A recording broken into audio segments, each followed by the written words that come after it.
I think some people kind of envision you getting out of bed in the morning and having that be like the first sound out of your mouth. Well, actually, if I'm having to do like a performance or something, I'll just test it out and see, is it there today? Okay, because it's not always there. It's not? Do you have to do something special to make sure you have that range, or No, I don't just know. totally random? Well, I don't know what it is. Sometimes actually if I'm hoarse, like if my regular voice is hoarse, it's almost better up there. I don't know.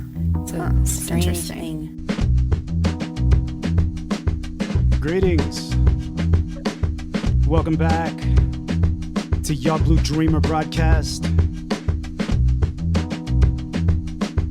I'm your most humble host as always, Dr. I, coming through with a very special blue speak. Today I've got on one of my favorite sirens, a Miss Kendra Morris. How you doing? Hi, I'm good. How's it going? It's going great now. I'm very excited to talk to you, and we'll get into it. We'll get into it. Just so you know, I've been a fan of yours for a long time, at least maybe 12, at least 10 to 12 years. So it's been a minute. Yeah. I appreciate you sticking with me. Respect. And I mean, since Banshee and, Concrete Waves. And I can't remember exactly how I caught on to you. I know it was that era, that time frame, because then I heard the premiere remix version and I was like, oh shit, that sounds sick. But your voice just right through my heart, man. And I was like, okay, she's crazy. First of all, so much soul and just so much feel, and I just quickly identified with that. And then when I heard your version of I'm Real with God Forbid, that's just a little, I was like, dang, dude, that's okay. So ever since then, and I've been there through your evolution, and it's cool that you would, give your time to me. So I really appreciate that. Much respect. Yeah, no, thank you. And yeah, thanks for recognizing it as an evolution, because it absolutely has been. Yeah. I guess when you stay in it, and it's just a part of you, evolution is a part of it too, Right. So. Well, I mean, music is meant to be progressive and evolutionary, I would say. That's my opinion. So it's nice to connect with artists that have been doing it and can speak on it, the same. So that's really cool. Thank you. Thanks. Yeah, for sure. So I always like to start at the top. How did your musical journey start? When did music, infect you and get into your bloodstream, and when you knew that, what age, what time frame, when did you know that you wanted to be involved in music more than just a fan? I mean, it's kind of it's crazy because I can't really remember when I didn't. Sure. That's how much of a part of me it's always been. Okay. I mean, my earliest memory, even sorry, if you hear weird snorting sounds, that's my dogs. I hear every time I do an interview on the couch, it's like they're magnetized to me hear the really loud Frenchies right here. For sure. But yeah, I mean, it's goes so far back that I don't remember ever not.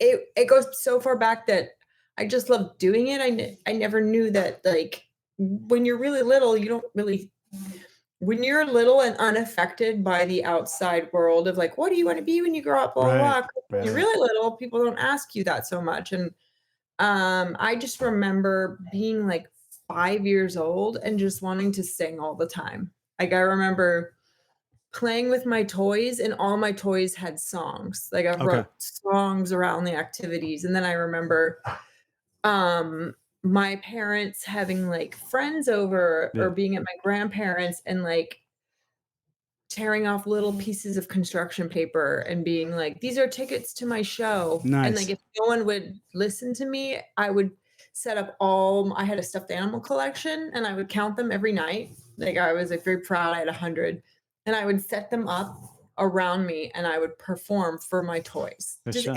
anybody, anything, just to watch, and everything was musical in my Yeah. life. So, like, it was always a part, but definitely even what I like, even like there was an evolution of like realizing like, oh, this is something that I want to like somehow like pay my bills doing this. I want to just do this and not do anything else. Yeah. And find a way to survive by doing this. Yeah. So it was just always there. Yeah. That's cool. And you play guitar and you sing as well. When did guitar too like kind of come into the equation? Was it always singing first and then eventually you just found Yeah, yourself it was playing guitar always as well? singing. Like when I was little, my parents like we all had to do an activity. Mm-hmm. And like so I did take piano lessons Okay. for a little bit, but nothing that like I was able to like, accompany myself. It was more like chopsticks and, maybe fur elise. But I remember in college, I was like, I mean, I dropped out of college after like a year, Okay. but when I was like in my early, like around 18, 19, I, I had been singing, but I realized that my dad's a great guitar player, and he had said, you really should learn guitar so Mm-hmm. that you can kind of always have like be able to call your own shots. And so like I remember like him getting me a chord chart, and I remember like taking a few lessons from a guy that I played in a band with in that 1 year in college, or like I always like kind of played it and enough like to start writing on Yeah. it. And so I always like played guitar and wrote, Yeah. but I was never, like, good enough, like, I didn't practice or play enough to perform it live. Okay.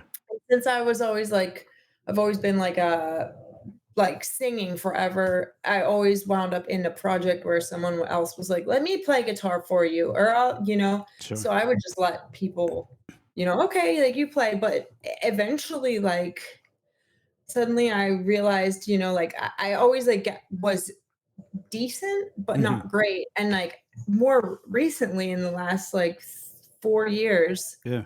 I was kind of like ready to I like my goal was like, I don't want to be a decent guitarist. I want to be like a really good guitarist. Yeah. And I want to like the better of a guitarist I am, like my songs are only gonna get better. Yeah. So, that's like this new record I just put out. It's the first album. I mean, I used to put all my stuff up on MySpace before Wax Poetics. Like that's how I got my start. I Yeah. would like produce on a little Tascam 8-track Yeah. and like loop my guitars and stuff. But this record is the first like official album that I'm playing guitar on it. And like Yeah. that's been kind of a crazy thing to like for me that's a really it's a really cool feeling to be like, "Ugh, I'm, like, playing guitar on my own records," Yeah, that's cool. And then I saw something posted earlier that you're getting a signature. Who's making you a signature guitar? Yeah.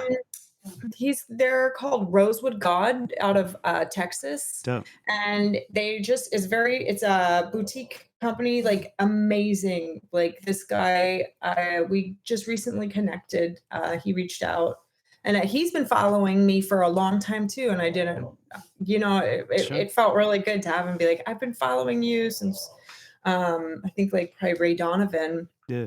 and he's like his guitars, he's like really taking them up a level, and they're so beautiful and unique. And so that was kind of crazy too, Yeah. to have him reach out and want to build a signature. And then I mean it's been crazy, like because we're like I've always only just played my Mustang, Yeah.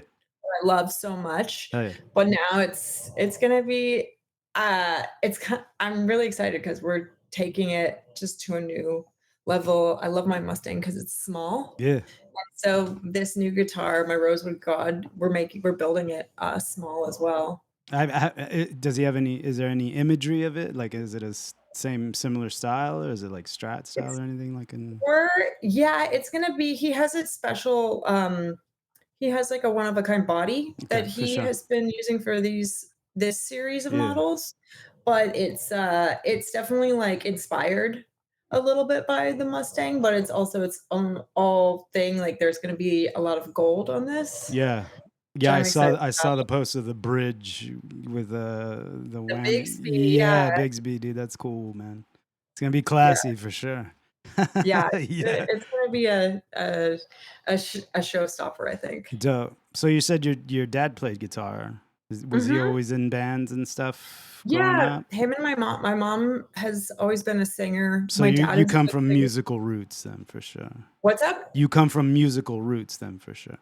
Yeah, Cool. definitely. Yeah, my parents always had bands together. Yeah, Even at one point, they used to go play in prisons in Florida. for They had sure. like a like a band with some friends from their church, and Yeah, they would go and bring music to some of the prisons in like Central Florida. And nice. I remember them going away on the weekends, you know, and they had like a van and they went with their like band and would do that. Or they always like had a thing. They actually still do it on Friday night, like once a month.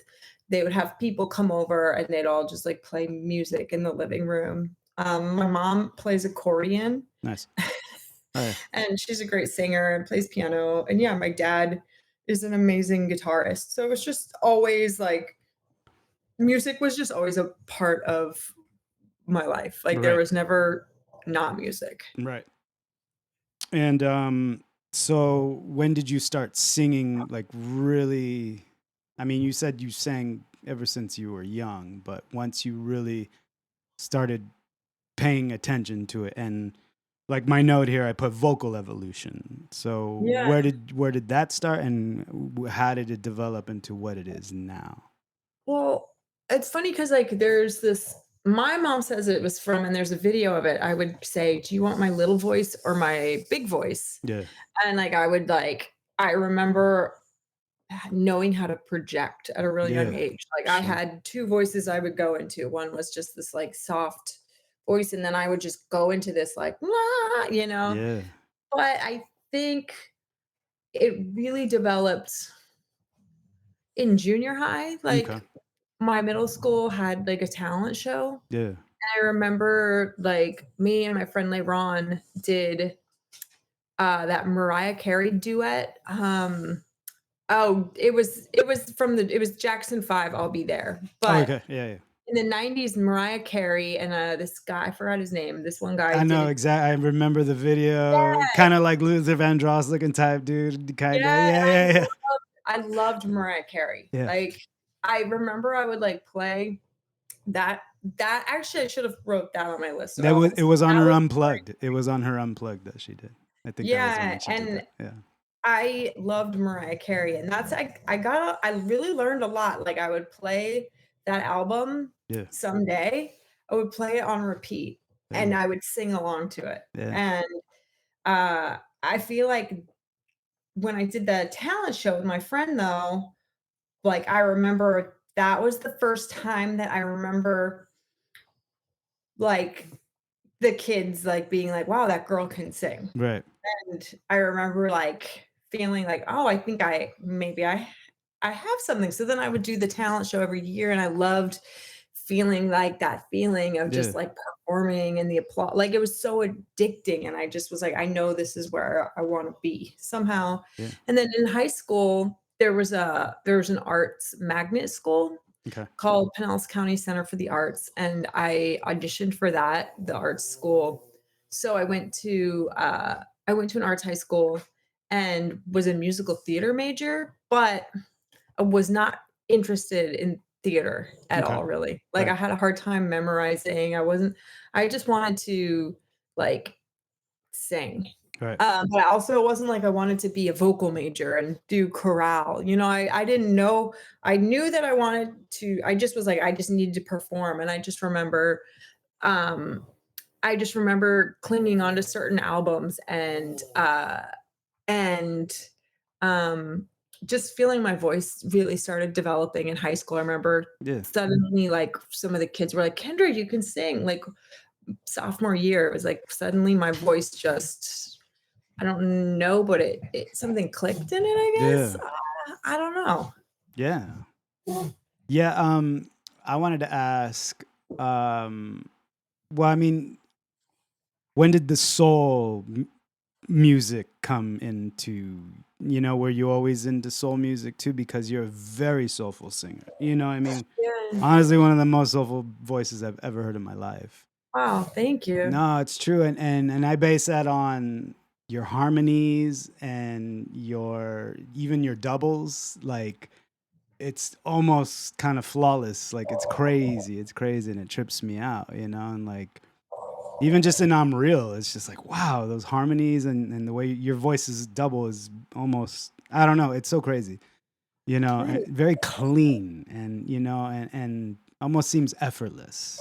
Do you feel like that is how you sing? Did you always have a powerful voice or did you have to work up Yeah, to that? I mean, it was always just like this thing that was there. But I mean, as for soul music, like, Yeah, I always was just so attracted to that. Like, I sure. remember I found this cassette tape called Cruising Classics. I Yeah, remember being like elementary school, and it had like a mixture of like some like old girl groups, like I like the Chiffons, He's So Fine. yeah, It had like Buddy Holly on there. It had a bunch of stuff. And I remember like listening to that tape and like just being like, I didn't want to listen to pop music on the radio. I was like, I want to listen to old music. And there yeah, was another station called U92, and it was the oldie station. And it was always like 50s and 60s music. And I was just always like, that was the stuff that I just found myself falling in love with. And also, I grew up in church. So I was always singing in church. yeah. And in high school, my guidance counselor had me join a gospel troupe. Nice. And we got to skip out of class a lot. There was just a few of us that got to be in this group. Yeah, And I loved it because got to sing. I was learning about gospel music, and also I got to skip a bunch of classes. And yeah. he would like, we sang at like I remember we sang at a mental ward. Facility. And we also would sang at the police station, and we would go and like bring like soul and gospel music to different like people's different like places of work or whatever. Sure. But yeah, I just always like, that was like soul music, R&B. Like, I loved 90s R&B. Like, that's the stuff. Like, I was never into like I wasn't so much into pop music. Right. It was always just like my parents really like raised me on, like, they would wake us up. They had a record player and we had to do chores on Saturdays. Okay. And my dad would wake us up by like blasting music in the house. And it Right. was always like Tower of Power Nice. or The Spinners. Like, Yeah. so a lot of it was also through my parents, just like in the best of ways, just blasting it into my life on Saturday mornings. Yeah. Same. Sunday mornings, mom would be cleaning and, getting everything ready for the week. And it was James Brown always doo-wop, Yeah. and then like I always say the bubblegum type oldies, like the Beatles, the early Beatles, all those sing songs, that you want to sing along to. Yeah. All on the classic radio station, or they had some vinyl and stuff here and there, but always soul music, and Mhm. like that's me too, similar, that's why it's like I've heard that all my life. And then, the lowrider oldies and all that stuff too. Yeah. The very, So good. the dramatics and all that, the Delphonics. And so soul music, I was just like, yeah, that's normal. Everybody listens to that. But, later on, it didn't seem that way. I was like, you don't listen to this? Like, what is wrong with you? Like, Yeah, I and remember then- like the cool kid. Like, I remember some of the kids like had like, I remember this one kid always had like on the Breeders t-shirt. I mean, the Breeders are awesome, but Yeah. I remember I was like, who are the Breeders? I'm listening to, I was listening to like, right. something completely different. I was never listening to, Yeah. Well, see, I was influenced by that stuff, but once I got into high school, I wanted to play rock music. So Yeah, my brother was listening to Nirvana and Stone Temple Pilots, and I just gravitated towards that, yeah, And I was like, oh yeah, I want to do this. And then I got into like Pantera, like heavy, heavy. Like nice. I love heavy metal, dude. I like Yeah. grind and death metal, and like I love all kinds of shit. But to me, it's all the same. It It all all like, hits the same. It's all heavy. It's all groovy. It's, you know what I mean? It has to and have it's those from a very elements. real like place. Like, whereas like, I never got into like the Backstreet Boys, Right. or I Exactly. never got into it. Like those groups just never, um, it never like struck Touched a your chord with soul. me. Yeah, exactly. Yeah, Yeah, same. Pop. When I say pop, I think of Prince and Michael Jackson and Madonna, but that's because my brother and my sister were older, and I hmm was, just right behind them. But they were exposing me to all that stuff, and I was like, oh, this is dope. I would play a tennis racket and jump off the couch to, Let's Go Crazy and all that yeah. stuff. Pop music was better back. Pop music now is, I mean, that's I can't even put it in a category of music. Like it's just, I feel like it just feels like it's Yeah, corporate corporate capitalism. Like, bullshit. ugh. Yeah, exactly. And it's sad, but there's plenty of music out there. You know what I mean? Like, Exactly. It gives us a great comparison to be like, I hate that, but I love this. yeah, and even just as much as the digging that I'm doing with this, my broadcast, I do an interview with a musician and then I'll do a playlist, right, to accompany. Yeah. Not necessarily the same genre, but just whatever I'm digging into, and I'm constantly digging into new music. Like my parameters are like whatever artists I'm putting on my playlist have to be within the last like 2-3 years of Yeah. release. And I'm just finding so much music, reggae, like just so much good shit that's Yeah. literally at anyone's fingertips if they know how to look for it and find it. So it's cool. I was a crate digger for a while, and I just kind of got tired of it. But, now digitally it's so much easier to compile, like with even the algorithms help and stuff like that. So it's really cool. It's fun, it's a lot of fun. So I muted my mic when I'm not talking because Roger is so loud right now. I don't know if you, I could I see think he's been it. farted a couple times and That's okay. It doesn't on one matter. tonight. Nah, you're good. You're good. I love it. I love dogs, so I don't care, dude. He's just sitting back there. He's like, I listen to know. me. Listen to He's so me. gross. Usually he has a sock. He has to suck on things. Yeah. And usually there's like a sock in his mouth Yeah. or like one of his babies. Yeah. But tonight he's just here. He's He's just giving his best. full bore. Let's go. Mhm. Okay, so I wanted to ask you about this. So about the time Banshee and Mockingbird, and so Banshee was your first release, right? Yeah. Well, that was my first official release. Right. I mean, I guess how would you consider, like, I think I put out a self-titled EP. Like Okay. I put that out. Sure. It's on like iTunes, Sure.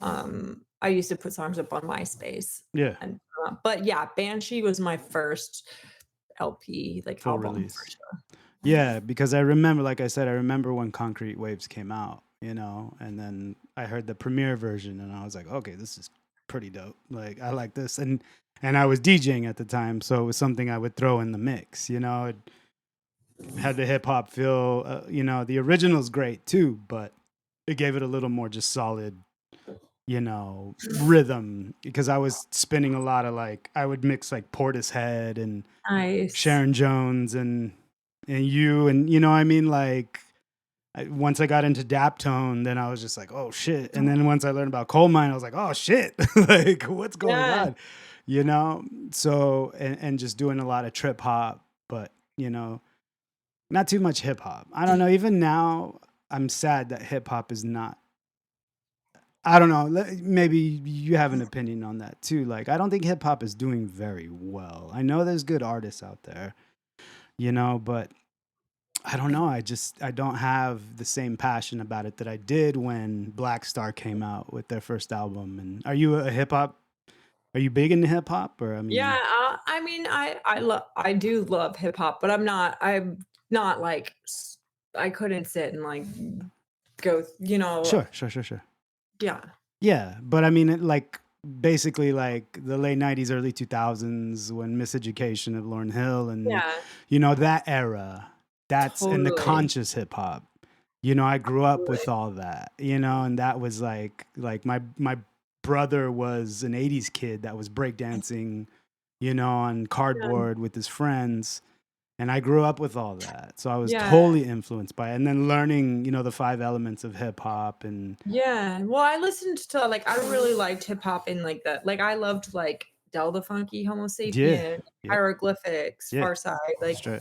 that's all this like that to me was like when I was, Right. I I mean, what I've been listening to lately, I've actually been like kind of on a kick of like instrumental stuff lately, Dope. or like I don't know. I go through phases of what I'm listening to, and now I strictly listen to music based around my mood. Yeah, for sure. Yeah, that's cool. I mean, but what do you mean? Like, elaborate on that. What do you mean? Like, do you have stuff already compiled, or are you digging, or like, okay, Yeah, it just like I have my depends. happy day playlist, and I have my sad day playlist. What's that? I'm like, do you have like you have your happy day playlist, and then your Yeah, sad day definitely, playlist? just definitely. Well, I actually just got a new record player last week Okay. because my other one was just like pretty much busted. So I was kind of like back to sadly listening to like a song at a time. Yeah. Whereas like it's nice to have like a record player because then you listen to an album at a time. Right. It's the full like really diving in. But I mean, I love, yeah, like I guess like I'm looking at what I was listening to the other day. Sure. Like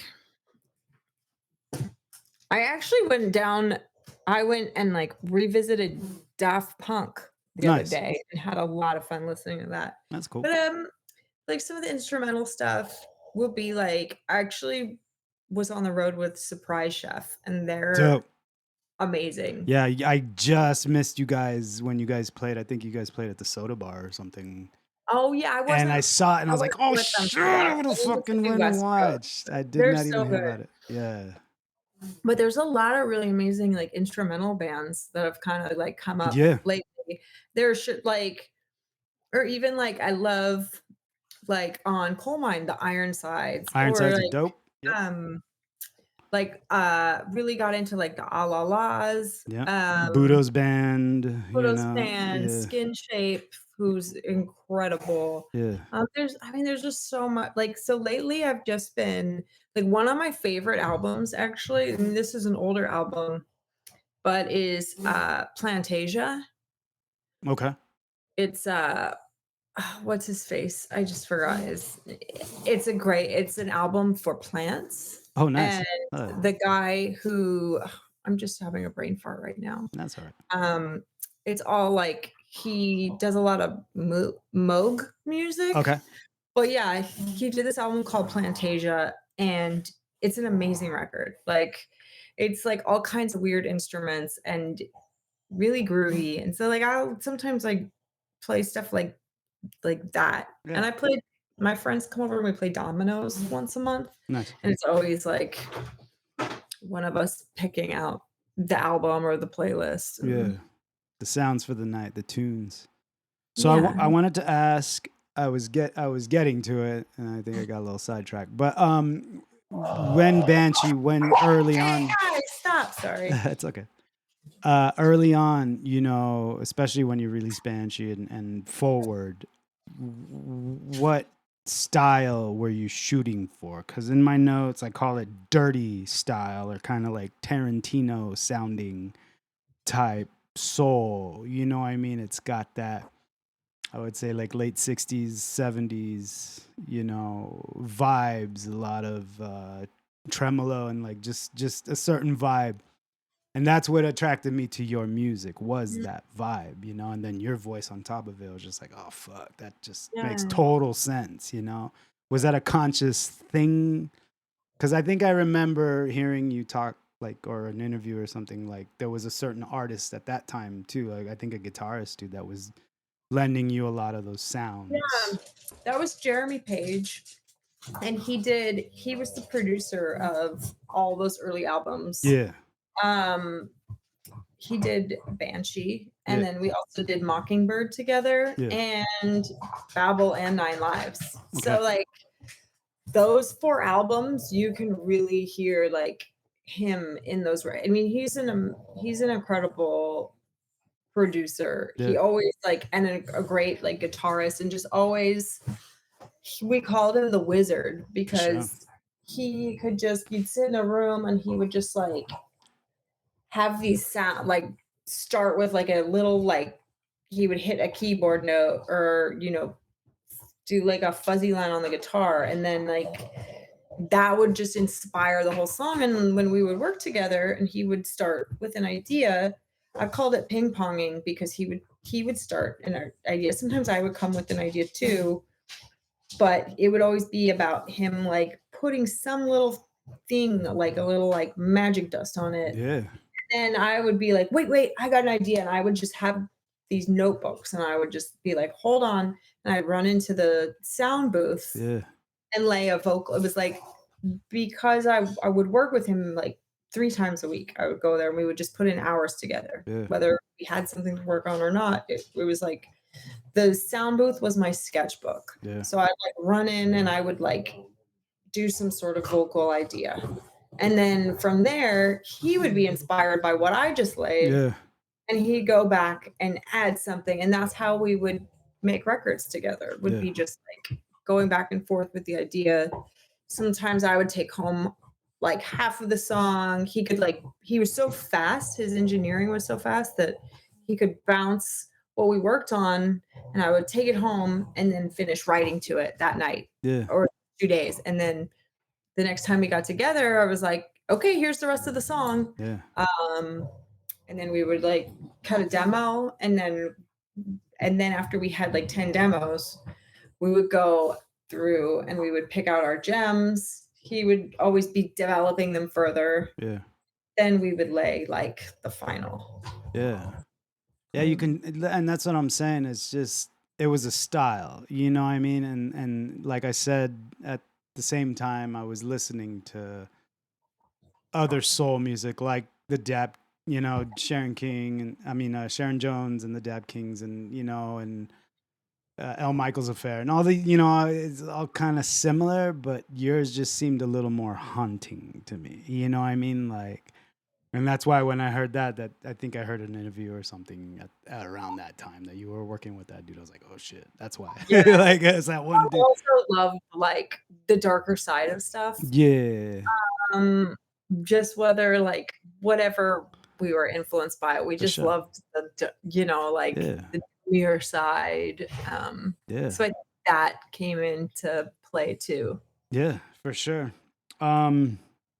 So I want to get into next now, but first I want to ask you one last question before we get into next. Being who you are and how long you've been doing what you've been doing, what do you feel about social media relevance these days? Is it relevant? Is it necessary? Is it a tool? Is it, you know what I mean? And I just want to ask because these are the kind of times we live in, and it's like I said, I've been following you for at least a decade, so I'm just curious as to what you feel about it being who you are. Yeah, I mean, it's absolutely a tool, but it's up to you to make it what you want to make of it and Right. turn it into your own tool. Like, I think if like any sort of tool, you should just try to learn to use it because it's only going to help you build your house. Right.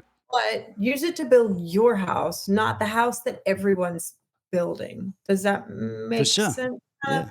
Like I guess, okay, I'll compare this to, maybe this is like when you go and you're driving and you pass a neighborhood and all the houses look the same, and like somebody built that with Yeah. somebody went and built this whole community of houses, but everything is the same. Right. Or you can go and use the same tool and like build your own like Fred Flintstone house Right. and make it work for you.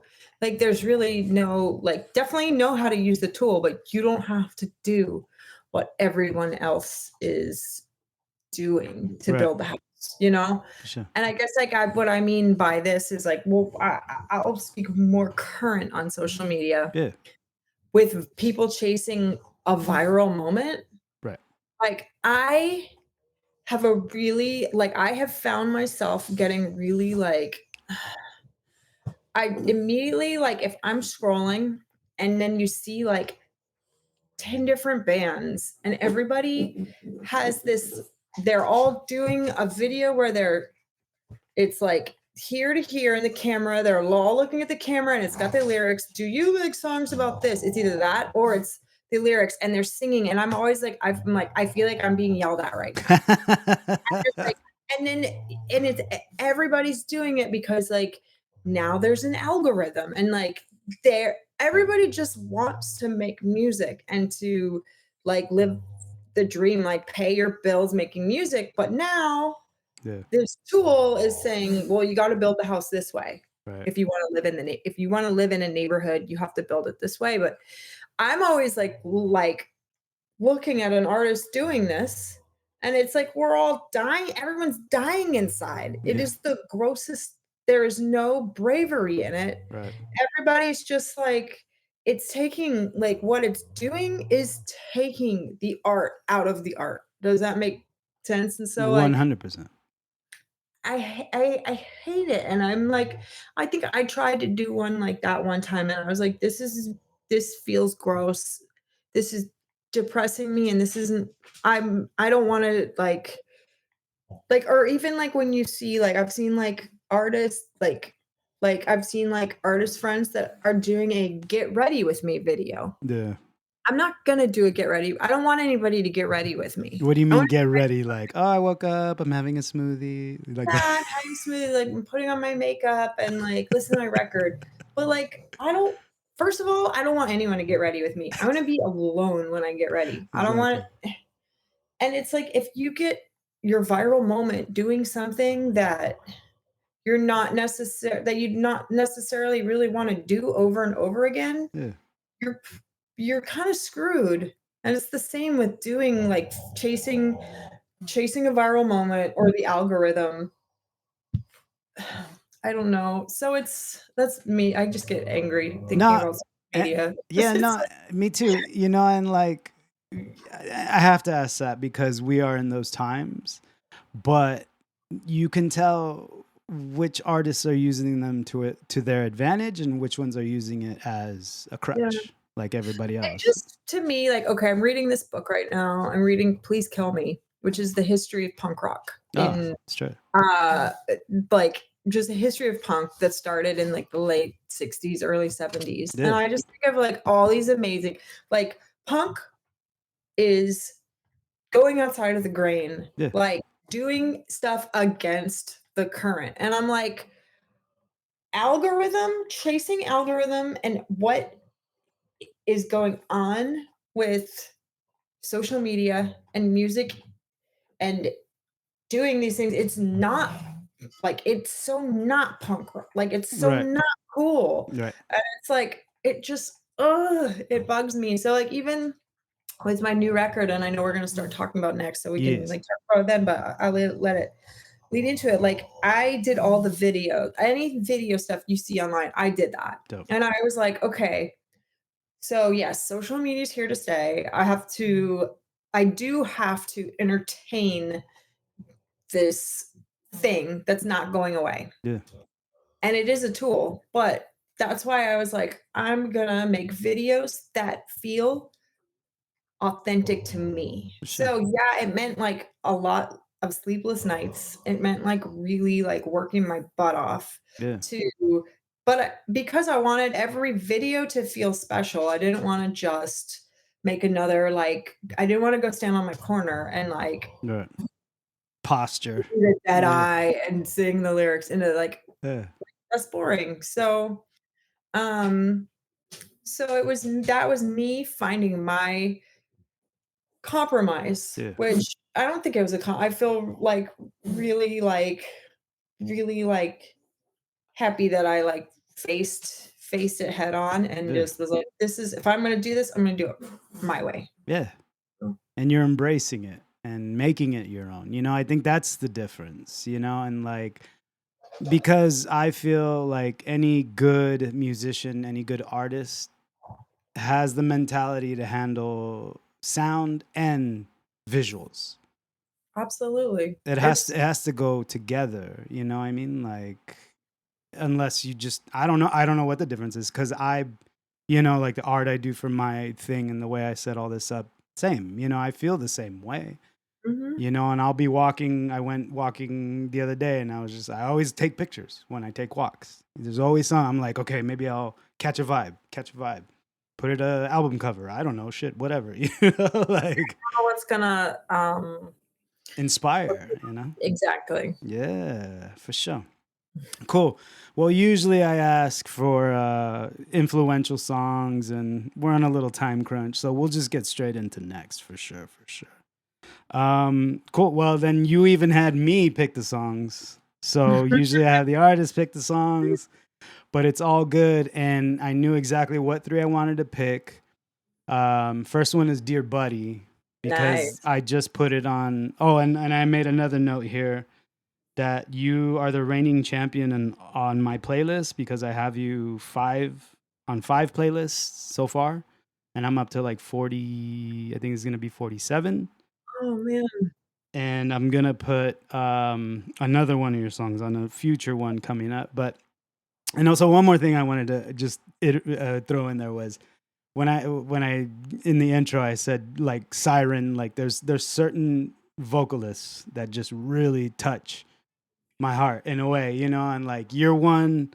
Do you know who Sierra Farrell is? She's a country singer. Yeah, she's she's blowing great. up huge. She's another one. So you guys just have this way about you and your style, and it's just like that's where I was like, oh shit, like you know what I mean. So it's pure respect, pure love and respect, dude. But it's you know what I mean. So I'm like I said, I'm very grateful that you would talk to me because it really means a lot. But it is that you guys are just so soulful and so like you put all your shit into it. And I'm just like, I feel it. Nobody else feels it. Well, fuck, that's your problem. My bad, dude. Like I totally feel it. Like so respect to you. But Thank you. yeah, no respect. So yeah, Dear Buddy first. Let's go.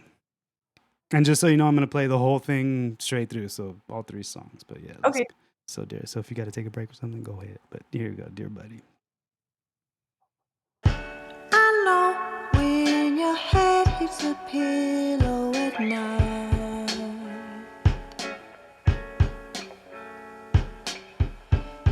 and the world that you made keeps spinning away for all the questions that you have.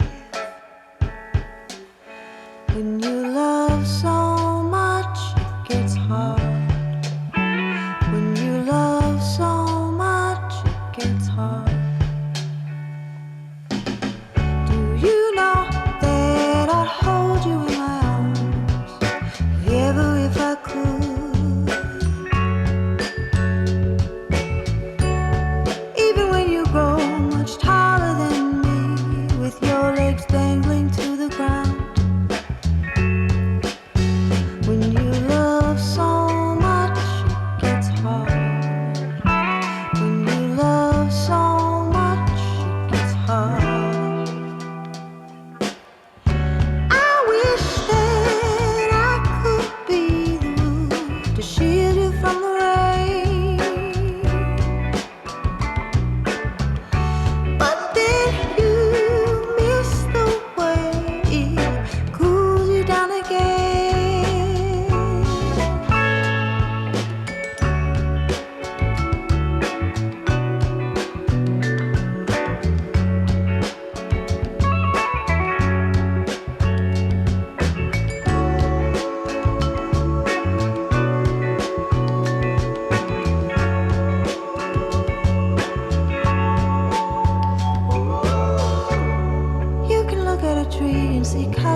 hard. When you love so much, it gets harder.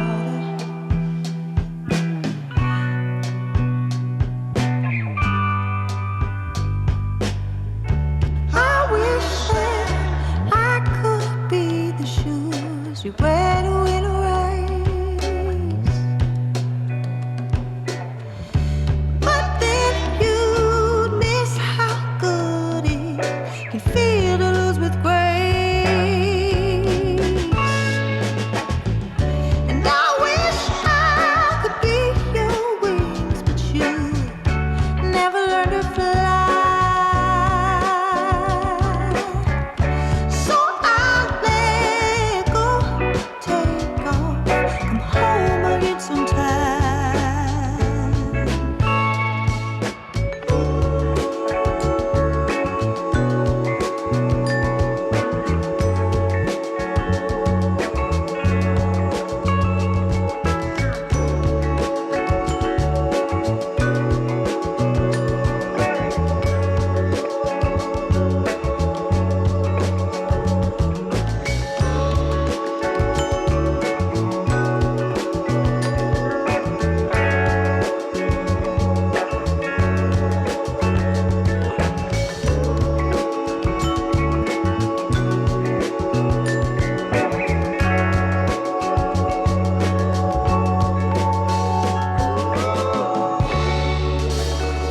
Yeah.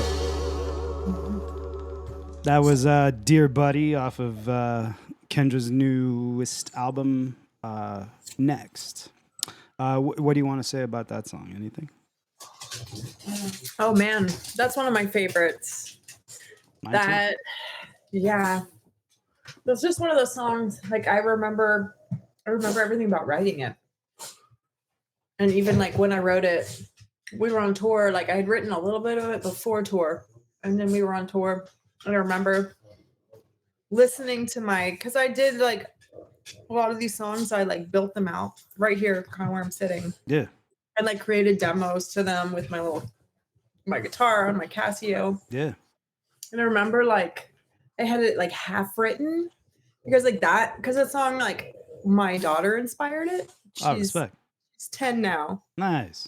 And like I always had wanted to write a song to her, but I was like waiting. I wanted to really like capture it when it was time. Like you can't force something like that. For sure. So like when it finally started coming to me, it was like a line at a time. And I wanted all the lyrics to be just what they were supposed to be. So it took me probably it took a few weeks to write it. And like some of it came right to me, but some of it like certain lyrics took a minute. So I just remember walking around one morning on tour, walking around a parking lot before we had to leave. Usually when we're on the road in the mornings is our time before we have to leave, where everybody goes and finds their snacks or their coffee or whatever. And I remember just like walking around with my coffee or going to get my coffee and listening to the demo of Dear Buddy and like crying and just being like, oh, and like I felt kind of embarrassed to be crying over my own song. Because I was like, I don't like, is it weird to like cry? But I was like, no, like this, I'm crying because it just feels like really good. And like, I remember like the lyric, like every time like I would find a new line for the song, I would tear up because it would be like, that's the line, that's the thing. And it would be like, they would just kind of fall from the sky right at the moment. I think crying to your own music means you're doing it right. Yeah, I think you're right. I think it means that you like we're really honest in a song because like that's as a songwriter, as a writer, like that's your duty to be. You have to be honest in music. Yeah. If you're gonna lie about everything else in your life, if you're gonna lie on your homework, if you're gonna lie your whatever. Sure. But if you're gonna write music, if you're gonna write a song, you better be honest in that because I feel like music is is directly related to, for me, it's directly related to like a higher power, something bigger than me. So I'm not gonna go lie there. Like what? That's disservicing everybody if you're gonna lie in your music. That's right. Just don't do it. Yeah, don't do it. There's a tip for you kids out there, anyone paying attention. Don't do it. Don't lie. Be honest. All right, cool. So there's a tie between the next two I'm going to play. One of them is going on my next mix, but I love both of these songs just as much. But the one that stuck is the second one I'm going to play. So the first one I picked, well, the second one in this playlist is Don't Wanna Be Happy. Oh, nice. Great fucking go. song. Let's go. I love that I love that you picked the song. Me too. Thank you. I'm attached to every song on that record. So I love finding out those songs that other people like. I'm always just so curious because, you know. Yeah. Well, I think, in my opinion, the most soulful feeling sounding ones. You know, that's just my opinion. Who am I? I'm a DJ. Yeah. All right, cool. So let's hear it. Don't Want to Be Happy.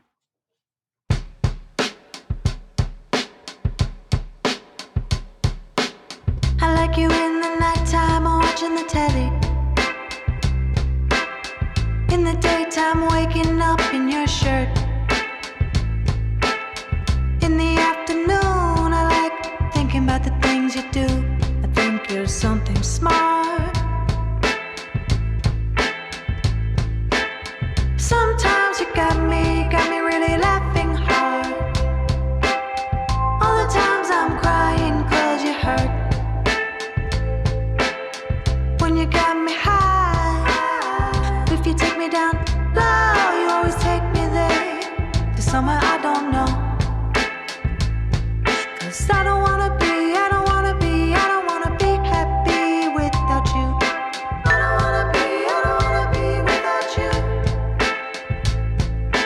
You got the thing that makes me go crazy. What's it gonna take to keep you as my baby? I love you.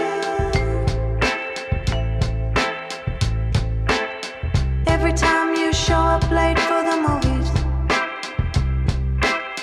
or even if you can't hang out at all, nothing ever seems big, nothing ever too small, just to have you here at all. Most days you got me really looking for any way that I can make you smile. I think I can fly, we can take it slow, just take me where you want to go. 'Cause I don't wanna be happy without you. I don't wanna be without you. You got the thing that makes me go crazy. What's it gonna take to keep you as my baby? I love you.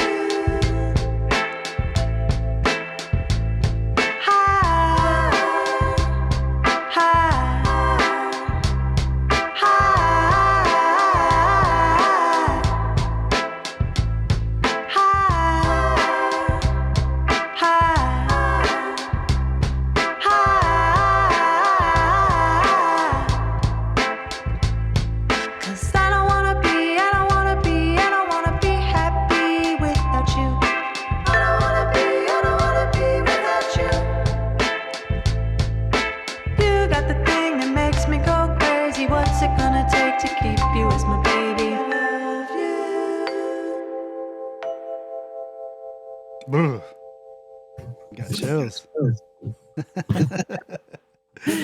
Wow. Dude, your harmonies are insane. Insane. How many takes does it take you to hit those fucking harmonies like just right? Not that many, right? Tell me, I just hear it in my head and it's just something I've just been doing so long. That's crazy though. Like I don't know, man. That's crazy. I don't know. Unless I'm sick or something, or if I'm not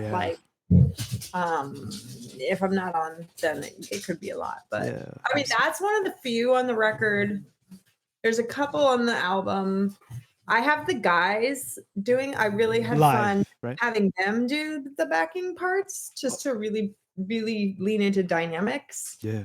But that one, I purposely wanted to do those backups because I had a specific idea in my head of what I wanted, like the references Yeah. and where I wanted to go. And I was just, it would have been a different song with the guys on it. And it would have just been different. And like what I wanted, I was like, I got to do that. I got to do these. It's ones. a little more girly, romantic. Yeah. Yeah. Exactly. I wanted it more like, feel more like, Sweet. a cameo or like just like kind of like 80, like a little bit of a light like 80s to 60s. Yeah. Crazy. Awesome. Okay, so the last one I picked that is going on the future playlist that I really, like I told you, it was between that last one and this one, and I was just kind of like back and forth. I was like, okay, listen to this one. Listen. I was like, okay, shit, which one, man? Because like, but this one really stuck with me, and I'm like, this is the jam right here. So it's Back With Me. Nice. This is the one. This is the heavy hitter, I'd say. So let's go. Back With Me.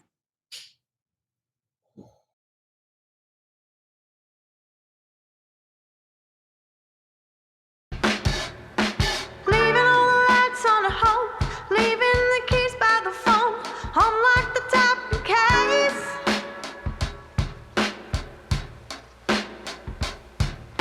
A pen and a paper to write, thinking of you far away every night, and I'm counting the days. Now I'm waiting till you're back with me, back with me, and it's taking too long. I gotta get you back with me, back with me, and it's taking too long. Well, I'm biding my time with the watch on my wrist,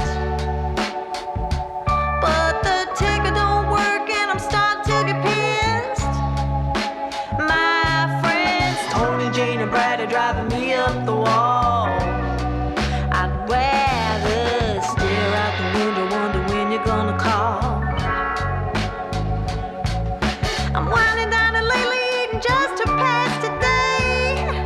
I swear I'm the only person left to ever feel this way.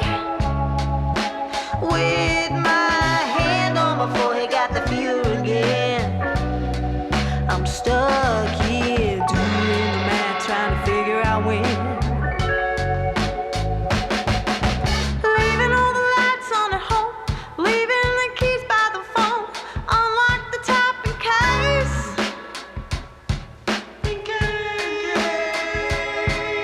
A pen and a paper to write, thinking of you far away every night, and I'm counting the days. That I'm waiting till you're back with me, back with me, and it's taking too long.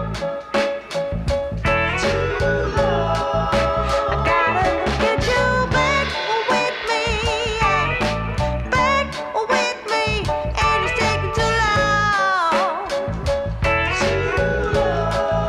I gotta get you back with me, yeah, back with me, yeah, back with me, and it's taking too long. I gotta get you back with me, yeah, back with me, and it's taking too long.